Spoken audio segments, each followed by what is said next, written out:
Greetings. In this video I shall be kit bashing some Slaanesh Raptors. Now usually Raptors are heavily armoured space marines with jetpacks.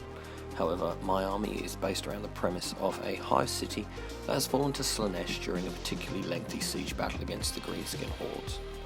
With most of the Imperial army being killed off, the remaining citizens and PDF turned to whatever they could to defend their homes, falling to the whisperings of the Dark Gods. With this in mind, these flying ladies not only look good, but fit well into that narrative. The base for these winged followers of the Dark Gods is the Age of Sigmar Kynarei, with parts taken from Daemonettes and the House Delaque gang from Necromunda. The first step is to construct the body and wings for one of the Kynarei, minus the left arm, as this is going to require some editing. This can be done by removing carefully with clippers the parts, cleaning up with a knife, file, or a mould line tool if you're feeling particularly fancy, and gluing this together with plastic glue. Now with our body glued nicely together, we can take that left arm. The Kynarei arm has this fancy little shield on it which will need to be removed. Now by their datasheet, these standard Chaos Raptors are armed with a bolt pistol and a chainsword, which would be fairly easy to replicate if you wish to go down that route. However, for a more Slaanesh flair, I have chosen to use a claw arm from the Daemonette kit in order to represent the chainsword. Lucky for us, where we need to cut to remove the shield fits perfectly for where the Daemonette arms attach normally.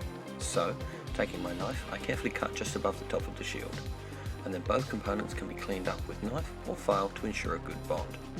Once this has been done, they can then be stuck together with plastic glue, forming our Demon Lady's left arm and melee weapon.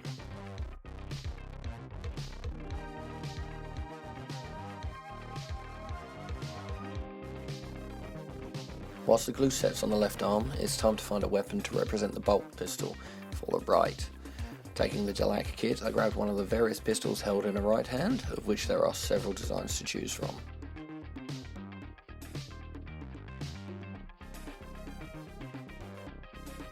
With the part chosen and cleaned of mould lines, it is time to drill out the barrel with a hobby drill.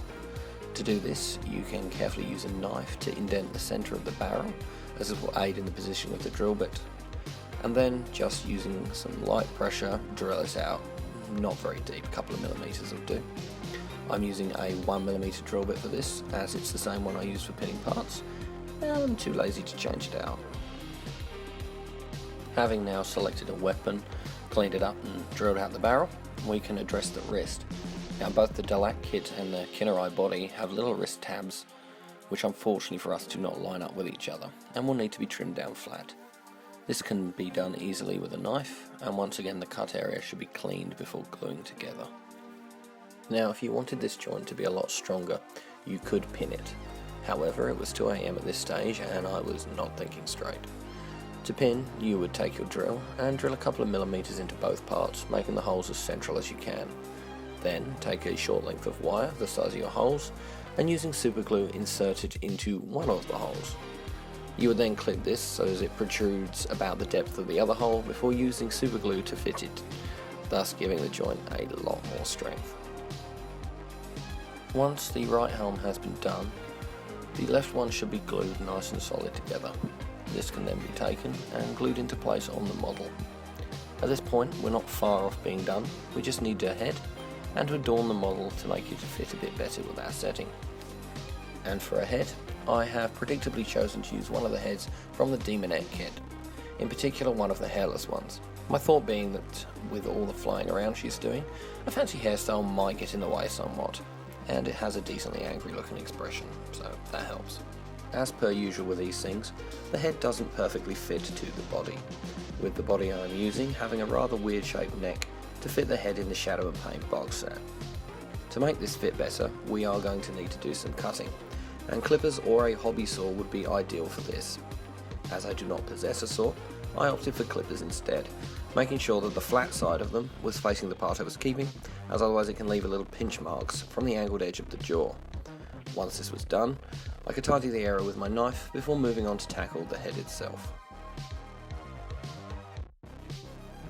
So the base of the Daemonette heads are rounded, and we'll need to have a similar treatment to the body in order to flatten it out so we can glue it together. We use clippers to take it down a bit, and then a clean with the knife, checking regularly throughout the process to make sure that not only is the fit good, but that the head is angled in an appropriate direction. Both the head and neck prepared, they can then be glued together and left to set a little.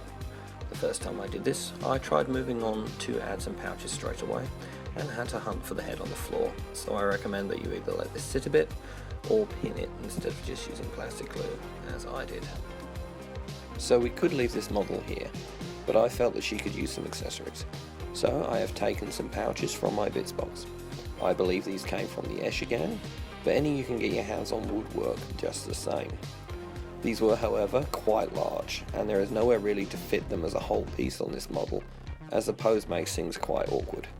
To fix this issue, I carefully separated the grenades from the pouch with my knife and cleaned up both. Taking some glue, I added the pouch to the left side of the model, positioning it carefully with the tip of my knife, as my fingers wouldn't get in between the arms and legs very well. I have to say, if I did this again, I would likely put the pouches on before the arms. After that, it was the turn of the grenades, which I added to the right side of the model's waist. Similar technique here to the pouches, and with them in place, I decided that she should have some sort of trophy on her somewhere. So, taking a human skull from the Stitched Up Skulls kit and cleaning it up, I could add this to the chain hanging from the right side of the model. But first, I had to remove one of the spiky bits from her chain with my clippers. In place of this, I can now glue on the skull as her trophy. Perhaps a memento of her first kill after accepting her dark gifts, or maybe she found it in the street and thought it looked cool. Either way, it was now way past bedtime and she's looking pretty decent, so I decided that it was a good time to end it there. After basing the model by supergluing on a combination of sand and coffee grounds, she could be undercoated and then painted up, with the result being something along the lines of this lady here. I painted her up to look similar to my cultists in Scheme, although to reflect her being further along the path to damnation, her skin is a light purple to match my force of demonettes. And here she is with the rest of her squad. I really enjoyed this conversion as it fits nicely with my army's theme of a fallen hive world, and having even one or two kitbash models in the squad can go a long way to giving your army a touch of your own personal flair. As such, I hope this has given you some good ideas, and with that, it is time for me to say thank you for watching. If you like this video, feel free to do the whole like and subscribe thing, as I plan to continue to brew some heresy as residents of the besieged hive world slowly begin to turn to whatever power they can get their hands on to fight back the green tide. Have a good one.